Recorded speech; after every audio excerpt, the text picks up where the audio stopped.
being dragged up, kidnapped when I was a kid, bullied. I always knew that I was different and that I was going to reach levels that others wouldn't. Lee Davies, discharged from the military with a rare brain disorder, now making his mark on the ultra running scene. Then when I went to Iraq, I banged my face in the truck. I started getting like electric shocks in my face. I was on a flight home that night, having emergency surgery in Headley Court. Got diagnosed with trigeminal neuralgia. They call it a suicide disease, so 26% of people commit suicide because they can't handle the pain. But if you change the way you look at things, the things you look at will change.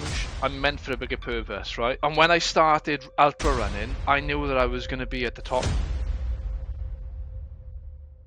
Welcome to the Rockman Podcast, the podcast for those with a deep desire to test and further their limits and live healthier lives with mental fortitude. Hear inspirational stories and get lessons in resilience from those who have conquered the world's toughest challenges in running, adventure, and life. I'm Terry Rosamond, Rockman founder, and today we're exploring the mental and physical challenges faced by military personnel, how to persevere despite physical limitations, the role of challenges in managing mental health, and strategies for overcoming obstacles during long-distance runs. If you want to stay up to date with new podcast releases and help this channel grow, be sure to hit the subscribe button below. And if you take any value from this podcast, we'd appreciate your support in spreading the word. You can help us reach more people by giving us the thumbs up, leaving us a comment, or sharing it with a friend. Thank you. And remember, this podcast is brought to you by Rockman, the ultimate weekly running challenge platform. Test and further the limits of your physical and mental resilience around your everyday life all year round against weekly running challenges inspired by the world's most infamous tests.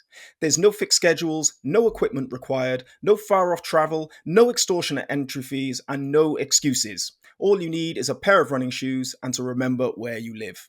So if you're feeling trapped in the cycle of comfort, risking the loss of your true potential, Rockman is the answer for you. You can get started straight away for free by clicking the link in the show notes below.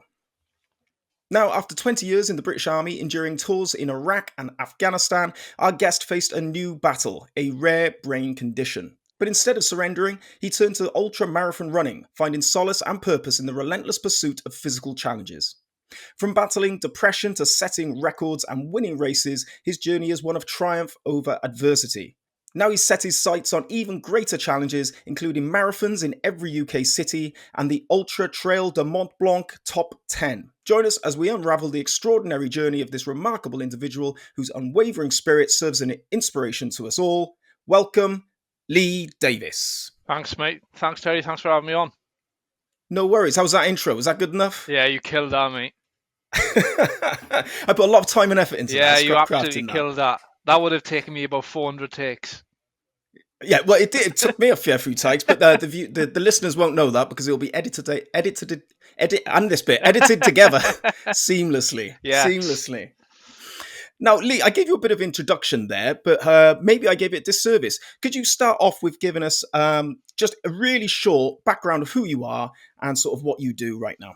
So, my name is Lee Davies. I'm a 39-year-old ultra runner from the valleys in South Wales, and I've recently finished 20 years in the British Army, medically discharged with a rare brain condition. Fab. I've got a bone to pick with you, actually, first. Yeah. 10 a van. Yeah. I heard you did it in a disgusting time of 10 hours. You actually won the race. No, I did it, was it a year ago now? Or maybe 2 years ago. Jeez. 20. So for people that don't know, 10 a van is where you have to summit, ascent and descend Pen y Fan, the highest point of southern Britain, 10 times within 24 hours. Now, I did it in 23 and a half hours. Yes. You did it in 10 hours. How the hell did you manage that? So it's a battle of attrition, really. And I've spent so much of my career in Brecon on UK Special Forces selection and just training for promotion courses that Pen y Fan to me was just a run. So I was like, right, how can I break it down? I know if I'm in a long race, let's say I'm running 100 miles or a stage run, if I stop for too long, it's game over. My muscles will think then that the race is done and that the endorphins that are keeping you going, that your body thinks you're running, if you stop for too long, it's a recipe for disaster for me. So the reason I done it so fast is because I didn't stop at all. I stopped for 2 15-minute breaks to change my socks and use the gentleman's. But apart from that, I didn't stop. I used the uphills to refeed, eating crisps, drinking the red ambulance, as I call it, Coca-Cola, and taking on gels. And then I run where I could and then made sure I run all the way down. So the reason that it was 10 hours is I didn't stop at all. That's I mad. didn't want to give my body the chance to think that it was done. Yeah, it's a bloody tough challenge. Well, I will say this: when we did it, we didn't do it with the race. We Yeah. did it on our own, and we did it in the middle of Oh, that must winter. have been So it even was worse. oh, it was terrible. It was in the middle of February. Snow, ice, sideways rain, hail. The temperatures as well. It was cold. Wind chills of -11, so it was really bad. Yeah. And I was the only person that brought crampons as well. So as you can manage, it's that last sort of summit up Yeah. to the actual peak. It's usually covered in ice, so you had Yeah. all the boys slipping everywhere. Apart from me, I had my crampons. I was all right, but it was tough. We the way we planned it, we were like, right, let's get 5 out the way, hit halfway, then we'll have like an hour. We'll have some food, a proper sit down, and then we'll do 3 and then have a sit down and then Yeah. 2 and then 1, and then you do it, and that sort of goes out the window from the start, because I think once we hit 4 ascents, we were done. We were Yeah. spent. It's surprising how it takes it out of you. I can't believe how you just kept going. Yeah. It's the downhill. I did have a dip at, like, I think it was the 7th ascent. I could feel my energy levels really dropping because what are you 7 hours? I was 7 hours in then. Um, I could feel my energy levels dropping, and that's where I was like, right, maybe I need a 15-minute break, go to the toilet, and actually take on board more calories than what I have been doing. That was the Mm, first point where I was like, oof, this is biting. But downhill was worse. I was loving the uphills. yeah, I suppose you can go at your pace then, I guess, Yeah, can't you? Like, it's sort of nice and slow in a way compared to the downhills, I guess. yeah. But the legs really took a battering on the down. Um, Oh, I bet. but I don't know if you found, but after the couple of descents, you sort of found a pace that was comfortable. It wasn't too fast where your muscles would start hurting, and it wasn't too slow where you were walking. So you found that pace where you're like, this is going to be my pace for the rest of the summit. It's this. Yeah. I tell you, it's a bit of a head fuck as well, because perhaps you get to 6, right? Yeah, And you think, oh, I've only got 4 left. yeah, Uh, But those 4, well, for me, they would have yeah. taken like 8 to 10 hours. And the thing You is, if, know? if you've done it as a solo event, when I done it, there were hundreds and hundreds of people, and the support was immense. Like, you're Mm, passing the same faces, having the same banter. But I can imagine if the weather's shit, you're on your own. That must have been grim. I wouldn't. yeah, I yeah. wouldn't be doing that. It was pretty grim. It was quite good. There was, I tell you what, you mentioned special forces training at the start. They were doing a fan dance Yeah, on the second day, so we got to see all these people and sort of go up with them yeah, in the morning as well. So that was quite good to have sort of other people during a race, yeah, albeit not to do with ours, but that was quite good to see them suffer too with us. yeah.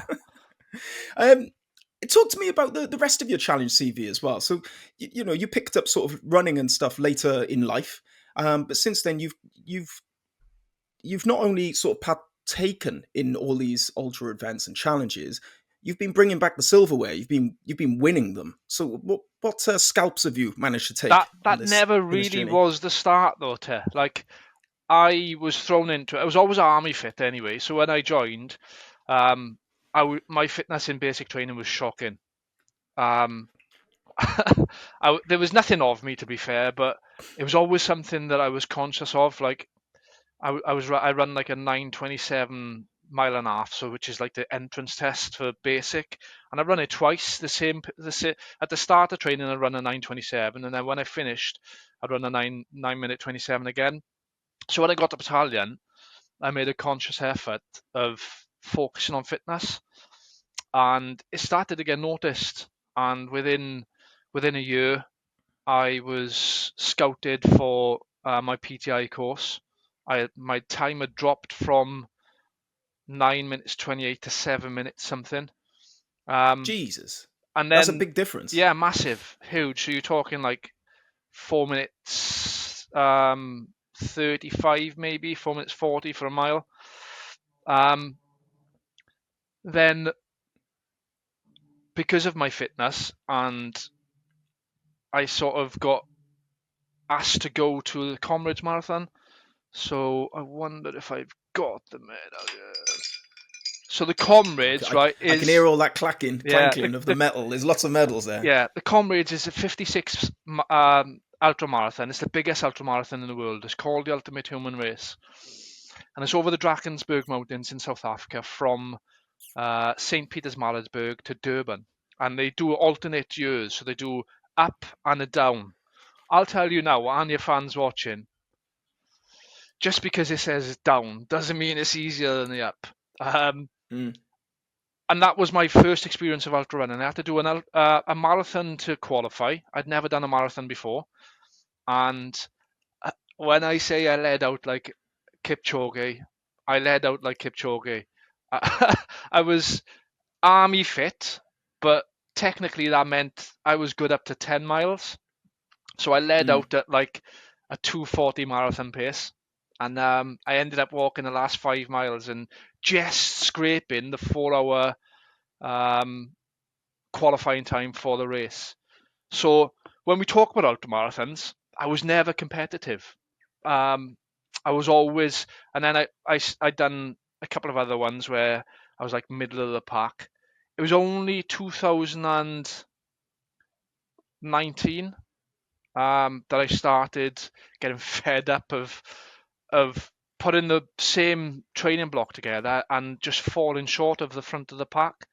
I always knew that I had the mental toughness to be with these guys at the front, but I was always falling short with cramps and like just body issues. Mm. And I remember a specific race where I was like, I've had a fucking titful of this. It was the Celtic Ultra, and um, from run walk crawl from Abernagoed up over to Aberdare, and I finished 20th, and I was sick to death. So I started looking at my nutrition, and I started taking Tailwind, and What's then, a tailwind? yeah, it's a carb What's that? drink, right? So essentially, Yeah. it's a powdered drink where you pour. So your body needs like 60 grams, let's say, of carbs every hour. Pour it into your drink, and you just drink it like water, like a squash. Mm-hmm. I'm not shitting you when I say from going. I finished like 15th 3 times in a row in an ultra. I finished. I'd done a sub 3 marathon at this point. I'd finished second in the North Somerset Marathon Championships, but I always fell short on the ultras. I'd started taking Tailwind, and before you know it, I won and set the course record on the Vogam from Porthcawl to Penarth. And all I can put it down to, my training didn't change, was the Tailwind, and that just sparked. Since then, as you can see there, it's just been podium after podium.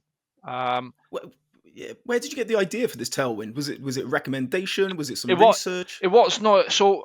My The ultra running community is quite niche and quite small, and one of the lads was running the run walk crawl 100 miler, and he asked me if I'd pace him. So I paced him for like 20, 23 or 24 miles. But at the time, he was being sponsored, let's say, or supported by Tailwind Wales. I'd never heard of them. So when I'd done this pacing for him, I took this Tailwind, and I was like, oh, this sits all right in my stomach, and I could feel it is weird because the years of running ultras before with not taking anything nutrition, just eating at the aid station as much as you can literally feel the energy. It's that wild because I'd been doing the wrong way, or let's say for years before. When I started taking Tailwind, I could feel the hit of energy after I drank it. I was like, fucking hell, this is a Yeah, game man. changer. Um, Is it legal? it's Tailwind. It's a carb drink. Yeah, yeah. Just le- It's not even any. So you can get like caffeinated ones, but I tend to keep them for the latter end of the race. But you can get like a naked, which is no flavor at all, and it's a carved drink. And there's loads of different flavors, but yeah, I still haven't managed to pick up a sponsor from Tailwind yet. Despite, well, come on, Tailwind. yeah. You mentioned them about 20 times there. So if they don't do it now, Yeah, it's crazy, isn't it? So basically, it sounds like your body was craving this source of energy, and as soon as you gave it to it, it's like, right, now we can perform. yeah. You know, It was like that. from doing, yeah, from doing running myself and stuff and endurance. Because you always hear about supplements, and there's so many supplements on the market that are completely useless to Yeah, the average bloke. yeah, What's the word? BCAAs. yeah, Like to the average bloke, something like that is that, you know, you're talking incremental percentages there that yeah. is going to help. For the average bloke, they've got other things to worry about. Exactly. Yeah, But just sort your diet out. yeah, exactly. Once I got Yeah, into the endurance sport, I realized, oh wow, supplements actually work. You need them. Like, you yeah, know, you need your gels, you need your nutrition, you need your hydration and stuff like that, because it's a big difference. yeah. It's the It's yeah. Have you ever bonked before? oh You know hard, bonking? hard. Yeah. Yeah, that there was Spain to France. So I run from Spain to France, right? The stage event, 135 kilometers, and um, about six of us went out from the army up in Catterick, and the second day was 55 kilometers, but there's no roads, all coastal path. And I remember about 6 hours in being sat on the side of some mountain, thinking, "What the fuck is going on here?" I like my eyes were going all blurry. I was like, "Oh, I'm in trouble here," because I'd run out of water. It was so hot. Um, but like I just said, I didn't have a clue to. I did not have a clue about the body's needs when running an ultramarathon and the requirements of the energy that you expend. I had no clue. I was just thinking, oh yeah, I'm fit, I can run. Yeah, No, yeah. nope. It can undermine everything. It can undermine all that months and weeks of training just by not managing your hydration and your nutrition correctly. I remember I did it on a bike ride. I cycled all the way to, I think, where did I go? Caerphilly and around like that. It was training for the Velathon in Yeah, Cardiff. And I took one bottle of water and I was out for like 6 hours, and that had gone after an hour. And I ended up having to pull over and lying down on the grass in the middle of Caerphilly and getting my missus to come pick me up in the car. And then I had to go, when I got home, I was sat in the shower naked with the cold water, I think it was, just yeah, dripping all over me. It gets you in a bad way. It's serious stuff. You yeah. know, people can get some really dodgy stuff, issues out of it. You haven't had anything worse than that? Any sort of big injuries or upsets from? No, not from any nutrition sort of things. A friend of mine that is a very accomplished runner. He's won Snowdon 100, won Wild Horse 200, won Thames Path. He had a thing where he drank too much water. Oh, the Um, opposite way then. yeah, the name of it'll come back to me, but Mm. essentially he'd drunk too much water, which had diluted all his body salts. He nearly fucking died. Oh, Jesus Christ. Yeah, yeah, and like the knowledge of this, right, is I didn't really I hadn't known about it until this happened to Ben, and I was like, what? You drank too much water on ultramarathon and nearly died. Like the doctors told him he'll never run again. He's out trying to get back to um running again. But I think tell you who else had it was Reece Jenkins. Mm. I'll have to get the name of it. Was that on these Badwater race? Yes. I'll get the Yeah, name of it I've now because otherwise I'm not it's not doing it justice. rhabdo, is it? Um, rhabdomyolysis, That's it, rhabdo. Yeah, rhabdomyolysis or whatever it is. yeah. Is that something to do with the kidneys? Rhabdo, yeah, I think so, yeah. So yeah, Yeah, basically he diluted all his body's salts and he'd just gone, body's just gone, nope, shut down. yeah. So It's proper serious yeah, so stuff. it's really scary, yeah. I mean, you're not a stranger to your fair share of proper injuries and sort of physical ailments as well, which we'll go into. But before that, in a previous life, you were a military serviceman.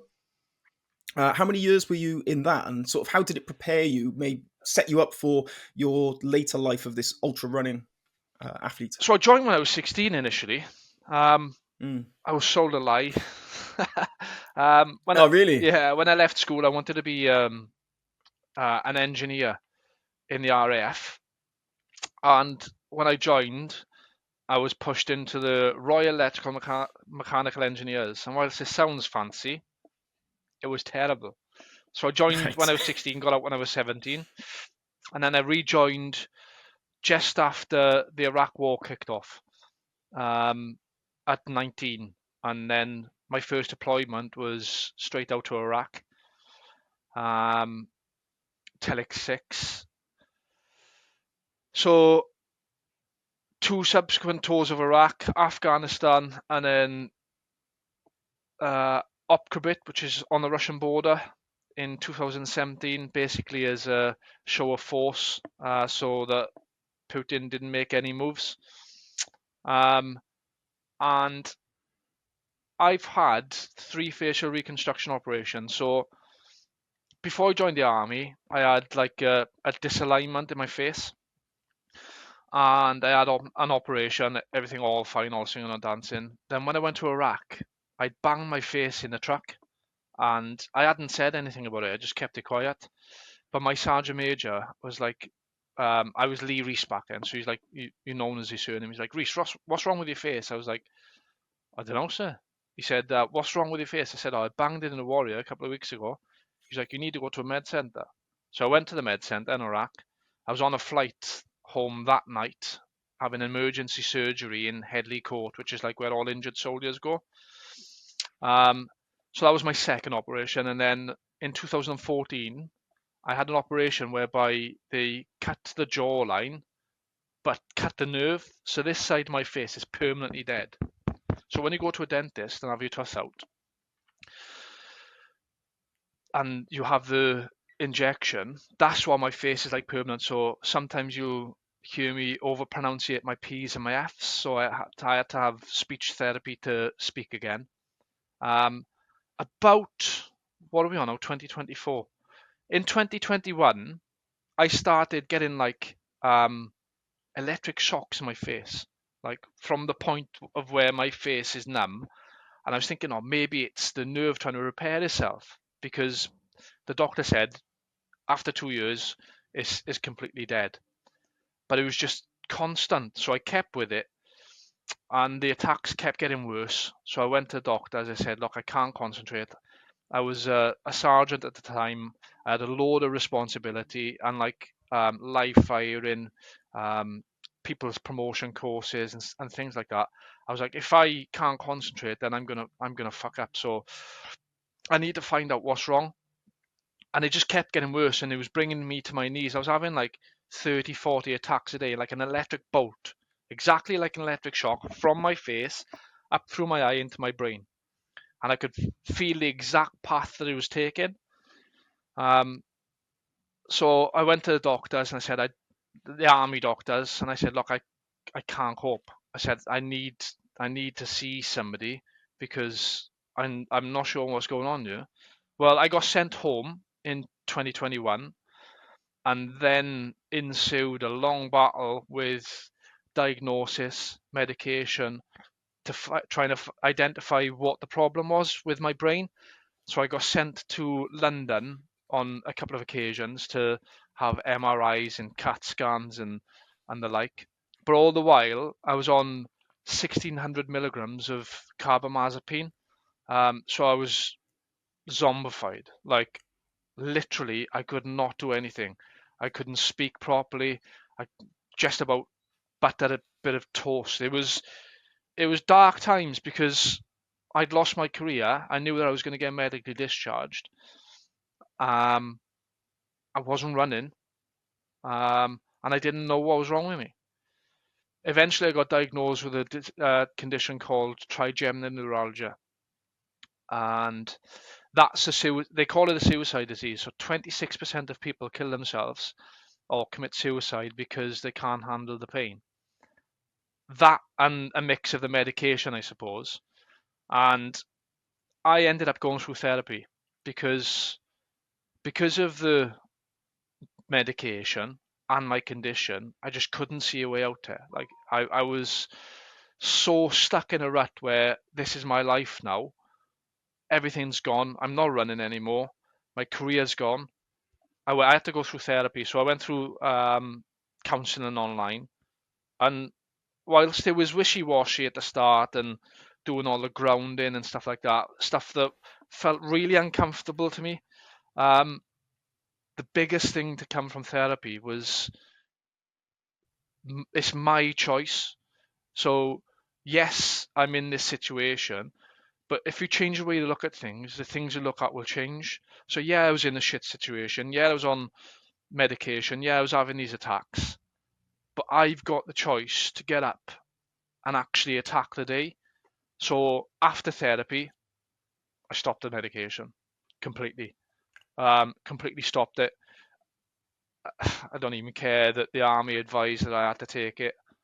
I fucking stopped it. It was turning me And into which somebody that I wasn't. I was going to say, sorry, what medication was this? Was this for your mental state, or was this for No, so I was the on physical? medication, but this is the key thing, right? Is I'd never had any mental health issues at all. No depression, no anxiety, nothing. Because of my condition and it being nerve related, all the medication I was taking was a type of antidepressant because it's a nerve suppressant. And Hmm. God knows how, but from having no mental health issues, starting to take mental health issues, I went fucking batshit crazy. Literally, I Really? could not do anything. I'd get up from bed knowing I'd have to go and do something. I'd just be like, fuck it, I'm not doing it. Literally, it turned me into a different person. So from somebody having no mental health problems, taking these painkillers put me into a hole. So I've heard other people talking about medication, and I don't want to get into the politics of it. I'm not taking them because I don't. Big Pharma as a business in my eyes, and yes, I've got a condition, but I'm managing it now without painkillers because I've had pain therapy. I've been to London, and whilst my pain threshold is through the roof, I will never fucking touch another med in my life. Yeah, yeah. Is it? And these are painkillers now that you've sworn off, like. Yeah, so like mirtazapine, carbamazepine, amitriptyline, um, duloxetine. There's so many medications that I trialed that I was like, these ain't working. They're making me feel shit. They're making me feel worse. Putting on weight, sweating. Um, the there's so many I tried that I was just like, nah, I'm not taking any more. How many years were you taking this for? And can you pinpoint a moment of when you sort of gone, enough is enough? Yeah, so I finished therapy um, November 22. I finished therapy November 22, I think it was. So we're Um, not talking long ago. no, You know, this is all fairly recent. yeah, well, I only got discharged June last year officially. Although I was Oh, home, really? yeah, although I was home for over 2 years because um, they couldn't identify. So there was a case of like a misdiagnosis, right? So I got diagnosed with trigeminal neuralgia. Then another specialist said, "Oh no, it's SUNA, which is like another type of um, nerve condition." Then there were no, he's showing clear signs of trigeminal neuralgia. SUNA, short-lasting unilateral neurological attacks usually has like a physical tell, so like swelling in the eye, or um, a red eye or runny eye. And because I'd highlighted to the fact when I went for a consultation with one of the doctors that once when I was having an attack that my eye was running a bit, they put me into the bracket of sooner, when the other consultant that I seen was like, yeah, but you're having 40 a daily just because you've had one time where your eye was running and puffy doesn't put you into the category of sooner. So there's still a battle now, because the specialists in London have said um, that it's sooner, and the specialists in Swindon believe it's trigeminal neuralgia. Now I'm on the trigeminal neuralgia fence because my symptoms don't correlate to Suna, because Suna has a physical tell, like patch. I've got a different condition anyway, Frey syndrome, but it has like a physical tell, but mine don't. It's all invisible. Mm. Do they have any idea of how this was caused? Was this caused by the bang on the head, or was it caused by the cutting of the nerve, or is it just a combination of Well, everything? this is where there's going to be a little bit um, passing blame. So I deeply believe that it's because of my last medical operation. Now, there's medical neglect here as well, because they fucked up on the operation by leaving stuff in my ear. My face swole up. Um, Mm. but with it being the army, they don't want the two to correlate because Yeah. money. Because if that is the case, then somebody can be held accountable. Um, but yeah, it's a big battle that's ongoing at the moment with solicitors and armed forces compensation scheme, because they're delinking both of them, and I'm like, everything that's happening is in the point of where I've had surgery. Everything, Mm. like the attacks start where my numbness stops. I'm like, it doesn't take a genius to work out that these two are linked. But yeah, I don't think they'll ever put two and two together, because then somebody's liable, so it'll mean compensation. But then they're just not going to do that. Yeah, they're gonna avoid that like the plague. Um, you said that you fell into sort of like this deep depression. The loss of your military career, the medication you're on, the sort of the lack of purpose and being able to do anything.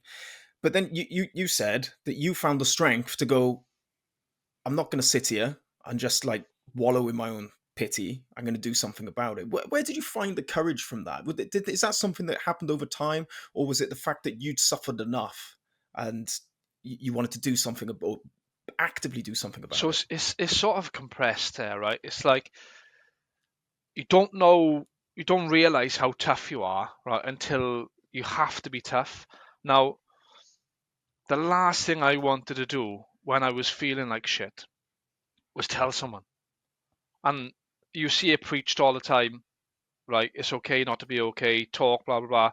I am telling you, for someone that's been in the depths, the last thing I wanted to do, not even my wife, was tell someone that I was hurting. And when you get up in the morning,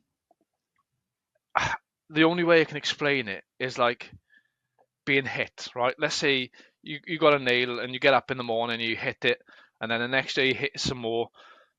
So I wake up every day and I'm being hit with these feelings of, you said it exactly there, purpose. My purpose had gone. When you take away a man's purpose, where is he going? What does he have left? So these constant waking up, oh, I still no closer to diagnosis. I still haven't got the energy to go for a run. Compiled day after day after day. And then you start thinking, how can I get out of this? Like, there's only so much that you can load on top of me where there needs to be a point where I was like, right, I need to stop being this way. I need to actually make change. But just because you think it doesn't mean it happens. You're still getting pounded every single day.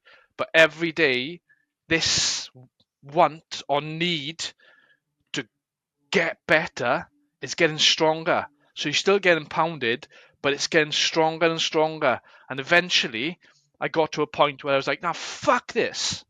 Nah, it's not happening.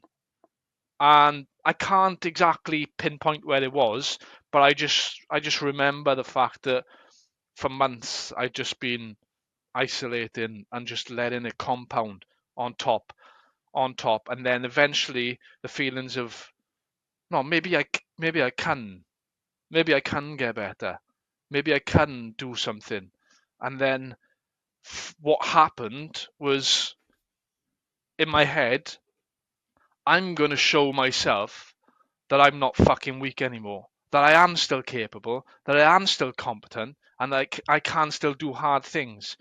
So that was a point where I was like, I'm going to book a race.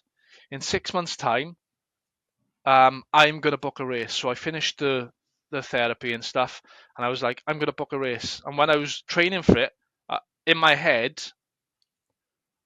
now, not egotistically, but I was like, I'm going to win. There's nobody going to beat me. I said, from what I've come through, I need to prove to myself that um, I have still got life ahead of me. And as it happened, Reese, the race director, phoned me, and I don't know where it come from, Ter, but he said, "How are you feeling?" I'd never met him or never spoke to him before, and I was like, "Yeah, I'm on the path to goodness." I said, "What's the course record?" I don't even know where this had come from, and he said, "Whatever." I was like, "I'm gonna break it," and he went, "Oh, confidence." He said, "I'll get my teams out early." Well, I went and broke it, and he said, "Oh, you back up." So this was this.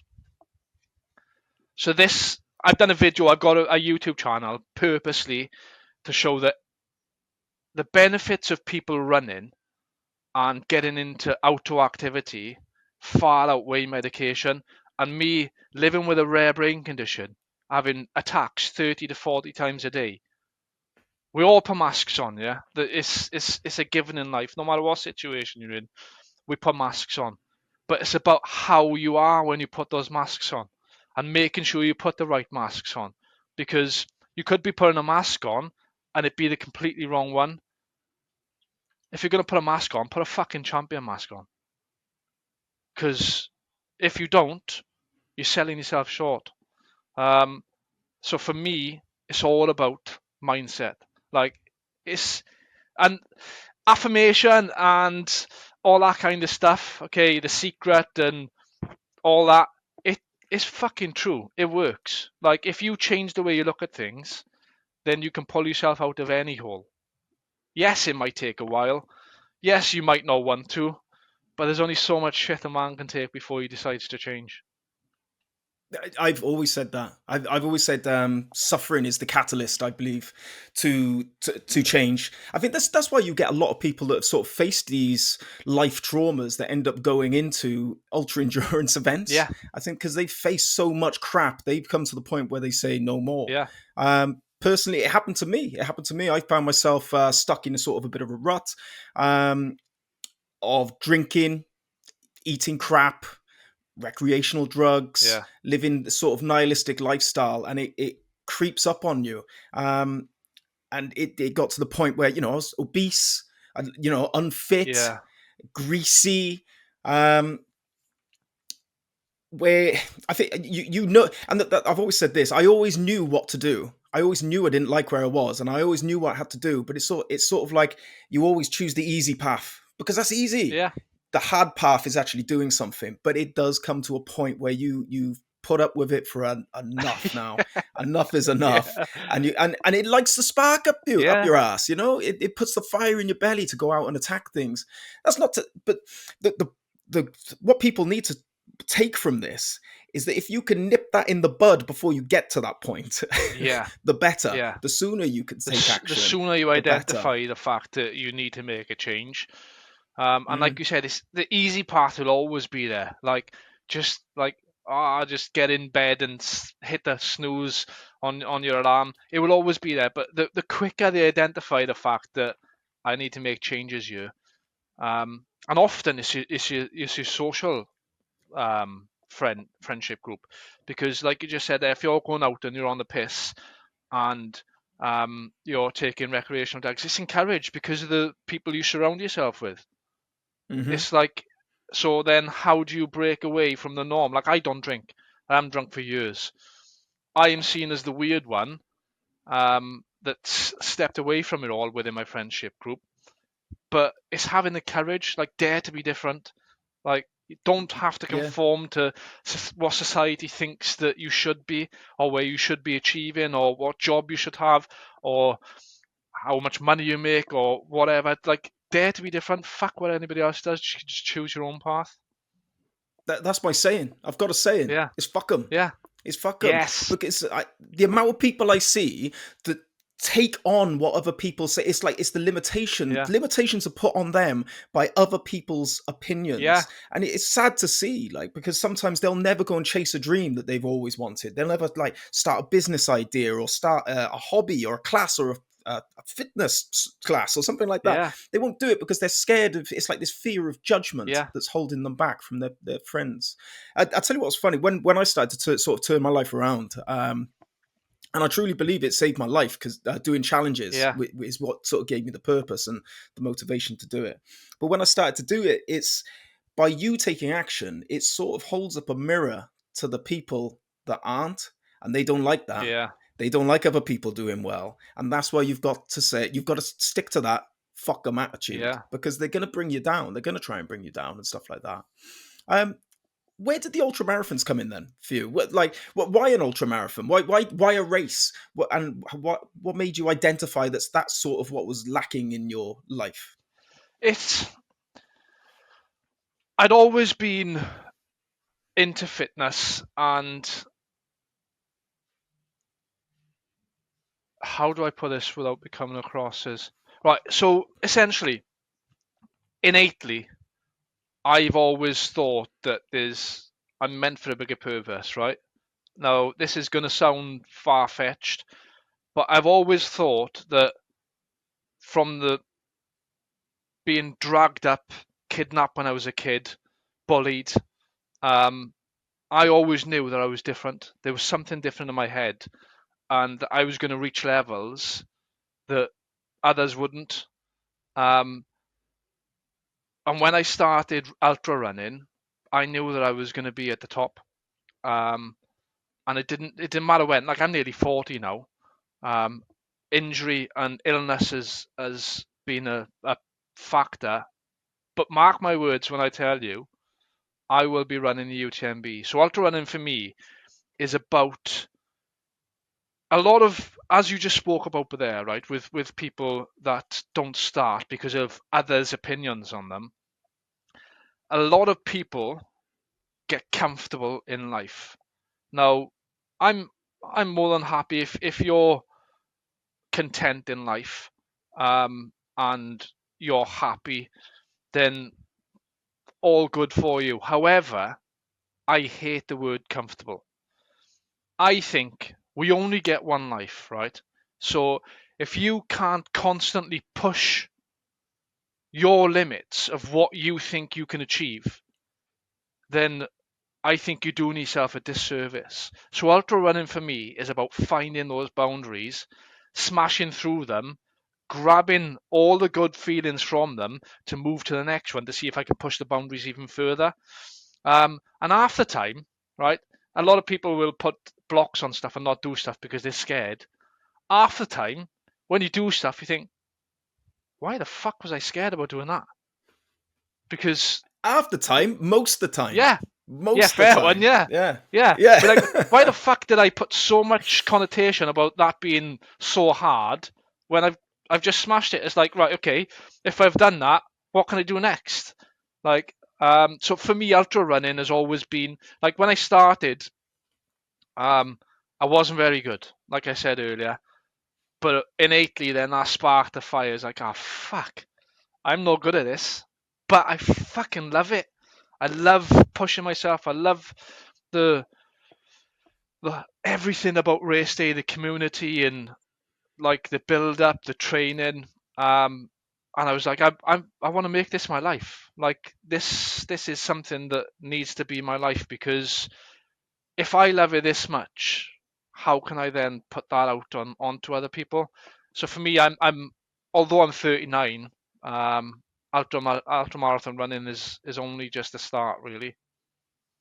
39 years young, I say. Yeah. 39 years young. Same as me, actually. Same as me. Are I'm you 39 39? as well. Yeah. Like, yeah, I'm 39. I know I Yes. look like a young pup. But like, so you say you want to make ultra running in your life, and it sounds to me that you've got this message that you're passionate about and you want to share with others. How are you doing that? You mentioned a YouTube channel as well. Yeah, so I am quite active on social media in regards to Instagram and YouTube. Um, and the whole reason behind it is because I set up a page called Vet I Run, so it's a play on words for veteran, trying to encourage. Initially, it was veteran, so I've lost more friends to suicide than what I have in war, and that is fucking heartbreaking. Um, but having come through everything that I've come through, I know that exercise is better than medication. Fucking fact.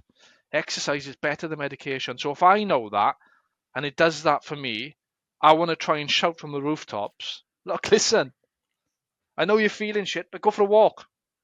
Get outside. Um, so if I They'll can, lock you up. They'll lock you up. Who's this I nutter? know, yeah, Show it. just walking over the big sign, like, Yeah. if you feel shit, go for a walk. Yeah. But yeah, I think that, like, if I can reach, I don't know, let's say 10,000 people watch a video. If 1% of them go, do you know what? I'm feeling a bit shit this morning. I'm going to go and hit my 10,000 steps or whatever mandatory goal they've got. Then I'll keep doing it, because I look up where I was now in 2021, 2022, decimate with no prospect in my brain, but it's there. It's all there for you. All you have to do is just change the way you look at fucking things. Yeah. So it goes back to what we were saying a minute ago.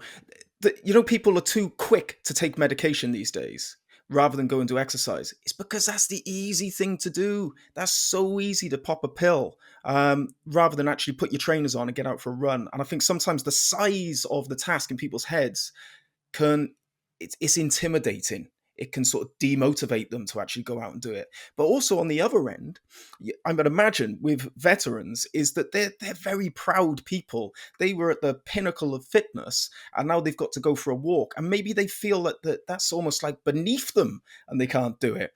But people just need to sort of drop the ego, and just start. And it's the same with my friends around me. I think a lot of them they still think they're 18, and going down the gym and all this, and they won't go out, and they don't want to be humbled on these runs. They don't want to be shown up. There is a fear of failure, but you got to start. What I found, right, and especially over the past 18 months, is people will justify the fact that for the reasons that they're not doing it. Like, so let's say I've got a couple of friends that are on medication for antidepressants. Now, I won't name any names, but I've had conversations and family members where I've had conversations where I've tried to highlight the fact that these tablets are only making them worse. But what they tend to do then is they will justify the fact that, oh no, but the doctor said that if I come off taking them, then I'll feel worse. So there's a negative connotation on this straight away, because somebody in a profession has told them if they stop taking them, then they're gonna feel worse, maybe worse than what they were. And what happens there is it reinforces the need for them. So by me saying to them, look, you don't need to take them, that's having like a negative effect. It's reinforcing, because what they're doing then is justifying that the doctors told them. So by me telling them that it doesn't work, they're just in their head, it's reinforcing the fact that they need to be on them. And I've seen that in a family member, and I'm just like, I'm pulling my hair out. I'm like, just literally, I know you suffer with low mood, and there is obviously science behind the fact that you are struggling with low mood and stuff. But I'm telling you now, maybe just try going for a walk, go for a bike ride, get outdoors. And how do you quantify like the feelings that you're gonna get? It's like, for me, saying to someone you don't need to do it because you're gonna feel uh, this amount of emotions. It's like, how do I then quantify to them? Say, look, I can never really put it into words, so they tend to just not do it. Yeah. Which is sad because of, as you said, they'll just take the easy option in regards to I'll just take another tablet. I'm feeling a little bit low. I'll take another tablet rather than put their trainers on and going out for a walk. Exactly. I feel like I do need to say that a bit of a disclaimer is that there are obviously cases where medication is needed, but the cases that I see, people are going straight to the medication before they're putting in these Yeah, pillars of health, before they're even tackling them: good sleep, good nutrition, regular exercise routine. Before they're even sorting that out, it should they're be a going straight to the prerequisite. meds. It should be a The doctor should prerequisite. say, Doctors, yeah. if you were going to a doctor with low mood, right, the doctor should say to you, are you eating your daily intake of calories? Are you getting your daily amounted of steps? Are you getting exercise? Are you getting sleep? If you're being truthful, which 100% of us ain't, if a doctor was to ask me those questions, I know for a fact I'd lie on every fucking one of them. You just want the meds. Yeah, but if you're being Yeah. truthful and you actually sat down and go, do you know what? I'm not getting outside. I'm only getting 4 hours sleep. Go away, work on that before you fucking take the meds. Before you, if you've gone away and you've gone, exercise isn't working, 8 hours sleep isn't working, my diet and nutrition's on point, that isn't working, fucking go to doctors. Get your antidepressant, see if that works. But be honest with yourself, because I know, and you know, if you went to doctors and they asked me those questions, and I've had it before, like in army medicals, they've asked me those questions, and I'm like, yep, yep. You get 8 hours sleep a day? Yep, yep. Do I fuck? Of course I do. Yeah. Of course I do. But you need to be honest with yourself. Lee, looking ahead to the future now, what we got? What can we expect? Right. So 12 weeks ago today, I broke my back. Right, we're wrapping it up now, and you chucked that bombshell in. Right, okay. Yeah. So the near future for me is purely going to be a return, recovery, return to fitness. I last run a sub 3 hour marathon. I've only done 3 marathons official. One to qualify for comrades. First attempt at sub 3, where I run 3:01, and then Oh, never. and then I run sub 3 2:57. So I haven't run that. That was 2020. So on my return, I've got this lofty goal. Now, I'd seen Josh something on Insta do a marathon in every city in the UK consecutive. I don't have that fortune that I can do it consecutive because I work and I want to take my wife and my daughter to these cities in the UK. The next thing for me would be to recover. I'm on a 16-week marathon plan, and I'm going to start the marathon in every city in the UK on the 21st of July. By the end of this year, I want to run be back under that sub 3 hour. But as you said at the start, my ultimate goal is to set my stamp on the UTMB and finish top 10. And the whole reason around that is purely legacy. I want my daughter and her kids, when she has kids, to look at her granddad and go, despite having a brain condition, despite being medically discharged from the British Army, this guy still fought everything and come top 10 in the toughest race in the world. So I'm doing it for purely just as a guiding light. And whether it takes 5 years or whether it takes 7, that's going to be the ultimate goal. Awesome. And it's your opportunity to really put a stamp on the world. You know, that's a world stage that you'll be competing on, and like there'll be no quibbles about sort of how good you are then at all, like how well you've done. I like it. It's setting the sights high. I like it. Well, and, there's no point setting challenges that you know you can achieve. No, it's not a challenge then. No. You can't call it a challenge. No. It has to be right outside your comfort zone. Where can people find you? So on YouTube and Instagram, it's Lee Runs Ultras. I do have another platform that's purely for coaching. It's Pursue Purpose, and that's pursuepurpose.co.uk, and on Instagram as well. But my biggest social media thing is Lee Runs Ultras. You can find me on Insta, Facebook, and YouTube. Brilliant. Thank you very much for your time today, Lee. Cheers for having me on, mate. Appreciate it. Yeah, it was good laugh. Yeah. And I know we'll catch up soon. And good luck with your pursuit for the ultra. Yes. Thanks, buddy. I'll catch you soon. No worries. Ta-ra, bye. Ta-ra. Hello again, and thank you for listening to the Rockman Podcast episode. If you enjoyed that, you can click the link here to access all the episodes from the Rockman Podcast. And don't forget to subscribe.